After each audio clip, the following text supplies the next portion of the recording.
या वाढदिवसाच्या निमित्तानं करगणी गावातील माझे जीवाभावाचे सर्व सहकारी अथक मेहनत करून त्यांनी आज भव्य देखना कार्यक्रमाचं आयोजन केलं। त्याबद्दल मी करगणी गावातील सर्व वडीलधारी मंडळी आणि युवा मित्रांचं मनापासून आभार व्यक्त करतो।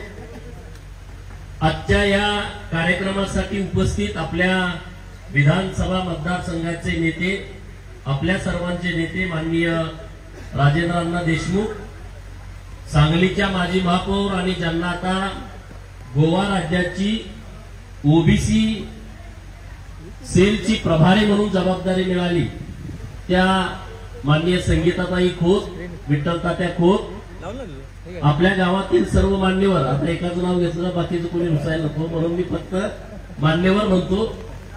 आज खरं तर तुम्ही इतक्या उत्साहात होता, तुम्ही मागच्या 15-20 दिवसापूर्वीच हा कार्यक्रम नियोजित केला आणि आपल्या सगळ्या भागामध्ये पावसानं एवढी ओढ दिली होती। तुम्ही बघितलं मागच्या 20-25 दिवसामध्ये आपल्या सगळ्यांचा संघर्ष, टेंबूचं पाणी सगळ्या गावात पोहोचलं पाहिजे असा संघर्ष मागच्या 15-20 दिवसामध्ये सुरू होता। आणि आज मी तालुक्यात फिरलो तर सगळ्या ओढापात्रातनं, सगळ्या परिसरातनं पाणीच पाणी वाहतंय। त्यामुळे आपण काही कार्यक्रम परत करू शकतो, पण आपल्याला पावसाची खूप गरज होती।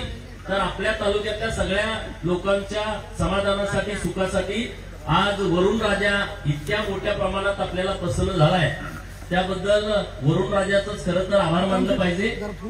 आज वाढदिवसाचं निमित्त आहे आणि तुम्ही सगळे इतके उत्साहात आहे।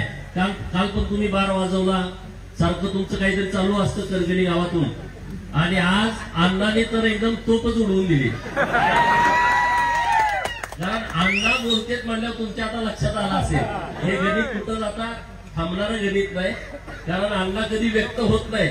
मी पण आज असा मला पण ऊर्जा आली की अण्णा इतक्या ताकदीने बोलतायत आणि आपल्या विधानसभा मतदारसंघाचा आश्वासक चेहरा, ज्यांच्यावरती लोकांचा प्रचंड विश्वास आहे, असं एकमेव व्यक्तिमत्व आहे ते म्हणजे राजेंद्र अण्णा देशमुख। आणि त्यांनी आज आपल्याला ज्या पद्धतीनं मार्गदर्शन केलंय तर निश्चितपणे लोकांच्या झोपा उडतील असंच अण्णांचं मार्गदर्शन आहे।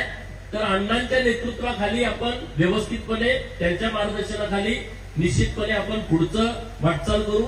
या तालुक्यामध्ये वेगवेगळ्या योजना आणण्यासाठी, वेगवेगळ्या काही परिवर्तन करणाऱ्या गोष्टी घडवण्यासाठी आम्ही सातत्यानं निश्चितपणे प्रयत्न करतोय।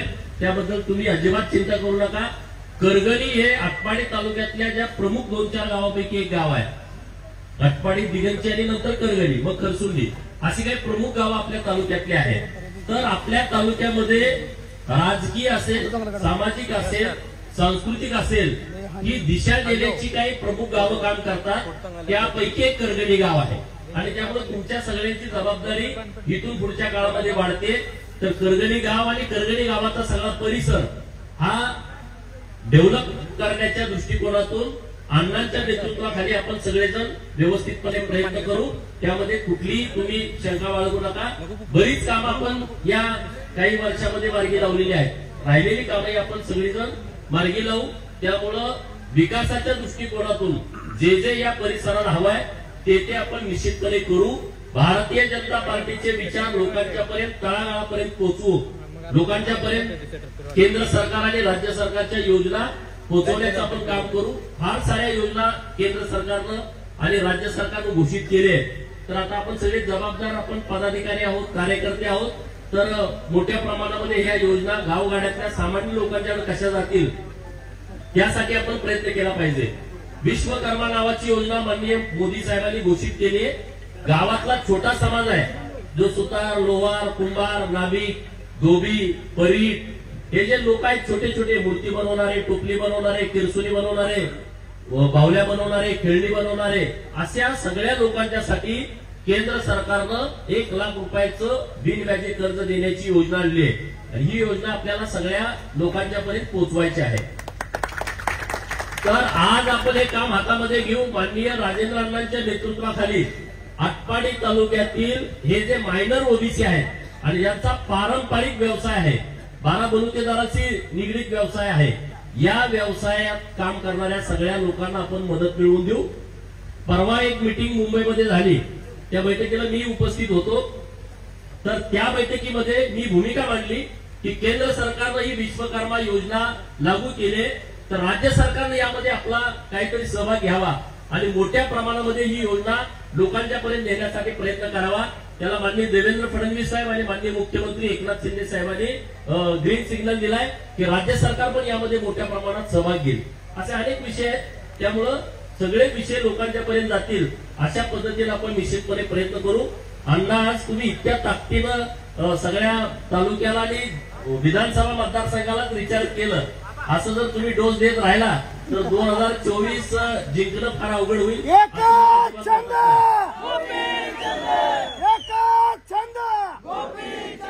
करगणी ग्रामपंचायत जवळ आली आहे. उद्या जिल्हा परिषद पंचायत समितीच्या काही दिवसात निवडणुका लागतील, लोकसभा आणि विधानसभा. लोकसभा आपल्यासाठी अत्यंत महत्वपूर्ण विषय आहे, कारण माननीय नरेंद्र मोदी साहेबांच्या साठी आपल्याला जीवाचं रान करायचं आहे. त्यांना तिसऱ्यांदा या देशाचं पंतप्रधान पदावरती विराजमान होण्यासाठी महाराष्ट्रामध्ये माननीय देवेंद्र फडणवीस साहेबांच्या नेतृत्वाखाली भारतीय जनता पार्टीचा खासदार हा आपल्या लोकसभेत निवडून जाण्यासाठी आपल्याला जीवाची पराकाष्ठा करायची आहे. 2024ला कसल्याही परिस्थितीत मोठ्या फरकानं आपले खासदार दिल्लीला पाठवायचं ही आपली जबाबदारी आहे. मग विधानसभा आणि मग बाकीच्या निवडणुका आहेत. तर या सगळ्या गोष्टी आपल्यासाठी महत्वाच्या आहेत. आज तुम्ही गावामध्ये पुण्यश्लोक अहिल्या देवीचा इतका भव्य दिव्य पुतळा बसवला. म्हणजे बिजू शेठचं मी मनापासून आभार व्यक्त करतो की त्यांनी सर्व खर्च पुतळ्याचा दिला, त्याबद्दल मी तुमचं मनपूर्वक आभार व्यक्त करतो. आता आपल्याला हा कार्यक्रम भव्य दिव्य अण्णा आपण बसून ठरवून कोण पाहुणे आणायचे, कधी कार्यक्रम करायचा ह्याचं एक व्यवस्थितपणे प्लॅनिंग करून हा भव्य दिव्य सोहळा, आपण पवित्र सोहळा आहे, हा सोहळा आपण एकदम यशस्वी पार पाडू. हे पण काम आपण लवकरात लवकर हातामध्ये घेऊ. एवढंच या निमित्तानं बोलतो. संगीताताईंचं विशेष अभिनंदन केलं पाहिजे की त्यांना गोवा राज्याची जबाबदारी मिळाली प्रभारी म्हणून.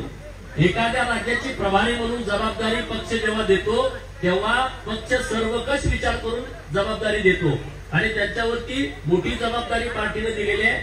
मी त्यांचं अभिनंदन करतो, पार्टीचं पण आभार व्यक्त करतो की ज्याने आमच्या जिल्ह्याच्या नेतृत्वाकडे गोव्यासारख्या एका प्रगतशील राज्याची प्रभारी म्हणून जबाबदारी दिली आहे आणि त्यांच्या कार्यास मी मनापासून शुभेच्छा देतो की त्यांच्या हातून तिथं ओबीसी मोर्चाचं काम मोठ्या प्रमाणामध्ये चांगल्या पद्धतीनं व्हावं आणि त्याची दखल परत पार्टी निश्चितपणे घेईल अशी आशा व्यक्त करतो.